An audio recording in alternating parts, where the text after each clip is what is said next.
কেমন আছো? এই তো চলছে ভালোই। তুমি? হ্যাঁ, আছি, বেশ ভালোই আছি। আজকাল তোমার লেখা দেখে মাঝে মধ্যে একটু মন খারাপ হয় আর কি। মন খারাপ হয় কেন বলো তো? মন ভালো হওয়ার মতো কিছু লেখো না, তাই হয়তো। এমন কি মন খারাপের গল্প লিখলাম আমি? না না, তুমি তেমন কিছুই লেখোনি, এমনি একটু বিষণ্ণ লাগে। আজকাল নতুন প্রেমে পড়েছো দেখলাম। হ্যাঁ, প্রেম কি না বুঝতে পারছি না, তবে একজনের জন্য খুব মায়া অনুভব হয়। হ্যাঁ, তাই তো দেখছি বেশ কদিন যাবত। কি যেন নাম মেয়েটার? ও হ্যাঁ, মনে পড়েছে। খুব সম্ভবত তুমি তাকে বনলতা বলে ডাকো।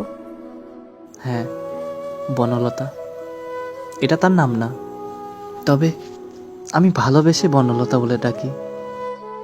ভালোবেসে? হ্যাঁ, মেয়েটার মাঝে কি যেন এক জাদুকরী মুগ্ধতা আছে। এর আগে কারো মাঝে এতটা মুগ্ধতা আমি আর খুঁজে পাইনি। সেই তাহলে তোমার প্রথম প্রেম? হুম, প্রেম তো এর আগেও হয়েছে অনেক। এর আগেও অনেক প্রেমিকা এসেছিল। আমার দ্বিতীয়, তৃতীয়, চতুর্থ প্রেমের পর যে কখনো প্রথম প্রেম আসবে ভাবিনি কখনো। কত অবলীলা এসব বলে যাচ্ছ, তাও আমাকে কষ্ট হয় না? না, কষ্ট হয় না, একদমই হয় না।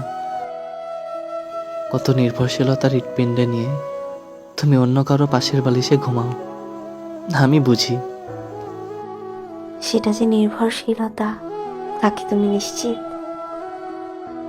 সেটা যাই হোক, এসব নিয়ে ভাবছি না। আমার জন্য মাঝে মাঝে তোমার শূন্যতা অনুভব হয়, আমি জানি। তবে তোমার অধিকার যে পেয়েছে তার নগ্ন শরীরের ওপর লুটিয়ে পড়ার সময় তুমি নিশ্চয়ই আমাকে ভাবো না। আচ্ছা বাদ দাও, তোমার প্রেমিকার গল্প বলো। খুব পছন্দ হয়েছে মেয়েটাকে, তাই না?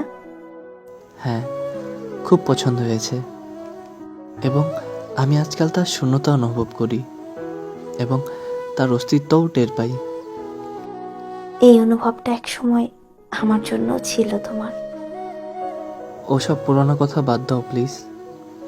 অনেক পথ পাড়ি দিয়ে এখানটায় এসে দাঁড়িয়েছি, পুরাতন কোনো কিছুই আর ভাবতে চাই না।